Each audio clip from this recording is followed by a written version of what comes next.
Kyle, yes. Yeah, I'm Kyle from the Renville Soil and Water. Our office is in the Ag Service Center across the street from the City of Olivia offices. But I'm just going to talk a little bit about kind of carbon farming and touch a little bit on carbon markets. It seems like we've been getting a lot of questions in the last year or so on these as it's becoming a new topic and kind of a competitive topic and whatnot. And then I'll touch on a little bit of our programs that can actually influence or help with carbon markets and everything. But so carbon farming, I'll just touch on that real quick.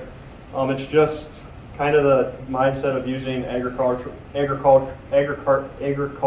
practices to kind of offset your carbon footprint. So what that means is any carbon emissions, whether that's diesel being burned from the tractors or propane for dryers, stuff like that, and kind of being able to take and sequester carbon through your farming practices. And it's kind of the whole goal is to offset your carbon emissions and create carbon gains over your farmstead and kind of be net neutral on your carbon footprint. So yeah, it looks at increasing carbon gains and decreasing carbon losses, and by that it means how much carbon are you taking in from the atmosphere versus how much carbon are you giving to the atmosphere. And kind of why it matters is the U.S. is responsible for around 5.1 billion tons of greenhouse gases that are emitted into the year, and roughly 10% of that comes from the agricultural sector. 50% of carbon typically remains in the atmosphere, while 25% is absorbed by plants and trees, and then 25% is absorbed by the oceans and lakes. Close to 10% could potentially be absorbed through farming practices, and that would be huge for sequestering carbon from the atmosphere. And just the kind of the three main farming practices that we can see an increase in the rate of CO2 removal from the atmosphere are cover crops, reduce/no tillage, and then also managed grazing. I'm probably just going to touch on cover crop and reduce and no tillage because most of you are corn and soybean growers. But how it works is for cover crops, living plants and roots have the ability to sequester carbon from the atmosphere. They do that by photosynthesis, and they can take the carbon from the atmosphere, and then the roots and the plant leaves can actually use that and create a more fertile plant and actually contribute to your yields. They do that through increasing the soil biological activity, which can help raise your soil carbon levels and increase your soil organic matter and also the decomposing rate of your soil, which gives you that more organic matter in the soil. And then the other practice I'm going to touch on is kind of reduce and no tillage. This kind of works in two ways: reducing tillage and practicing no tillage. The first way you kind of get that no net loss in carbon is by reducing the amount of CO2 emissions by the amount of diesel running through the tractor. By decreasing a tillage pass in the fall, you're taking away the diesel that's going into the atmosphere. And the other way that's kind of huge is when soil is broken up, the soil organic matter that's disturbed actually releases a ton of carbon dioxide into the atmosphere. Soil can hold a ton, and I'm not exaggerating, a ton of carbon, and every time it's broken up and disturbed, it's releasing carbon into the atmosphere. And that also, you lose that organic matter, that rich organic matter, that peat that has been growing by having those living roots and the decomposition happening, which can kind of affect yields. And now I'm just going to touch on a little bit of carbon markets. A lot of people are confused as to how carbon is measured, and there's not a standard right now since it is a new point of emphasis.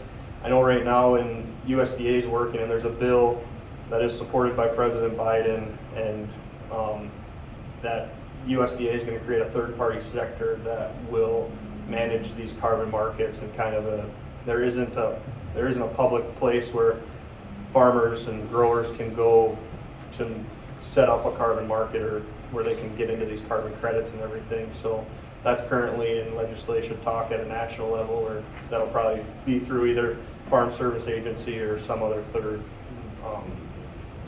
market, but that is in talks right now. But they use it by soil sampling, soil modeling, and a combination of both.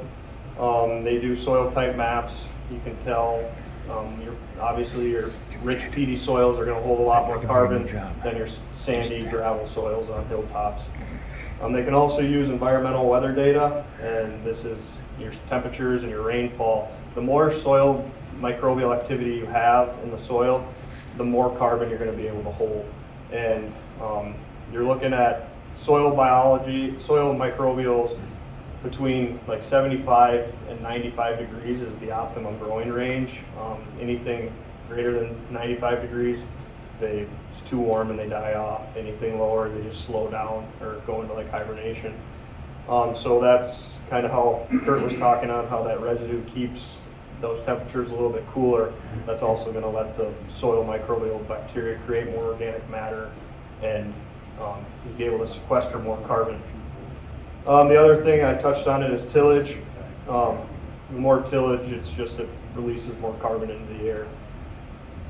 And like I said, there's not a surefire test for how much carbon you're holding and how much carbon is being removed. And that's where it's kind of a new topic, so they're trying to figure out what science backs it, so it can be a surefire way to test it. And right now, another thing is how much carbon is actually worth.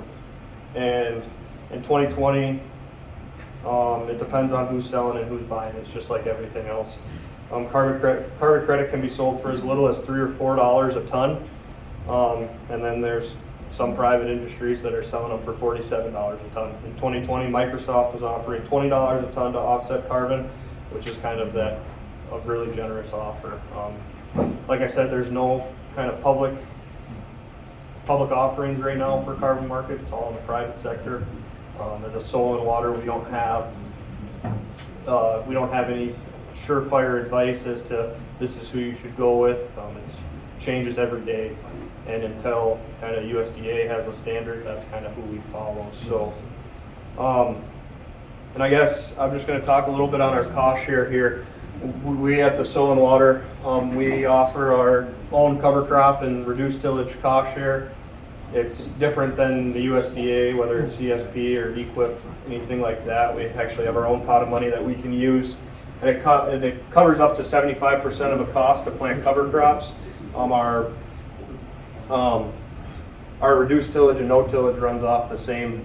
We can cover up to 75% as well. And with a maximum payment of 2,000 acres per farmer per year. And unlike USDA, our contracts are on a one-year basis because we understand that cover crops don't always work after every single crop. Or some farmers don't have the ability to implement cover crops on corn acres because they don't have the tools, where it's easier on, say, pea acres because you usually get those out early and you can get good establishment. And then we have a maximum of 3 years of cost share payments through the program for the landowner. And that can be, you can do 1 year now, 1 year and 3 years, or anything like that. We have to have, the cost share must be signed and approved before seeding. And then also prior to planting, we need to approve the mix. This is just, we like to look at the mix because there are some species out there that'll actually take too much nutrients out, where we like to make sure that we're not going to hinder your efforts or hinder your crop for the following year. Seed tags and invoices, and it must be a past field inspection are required before the payment is made. So this was for this year's.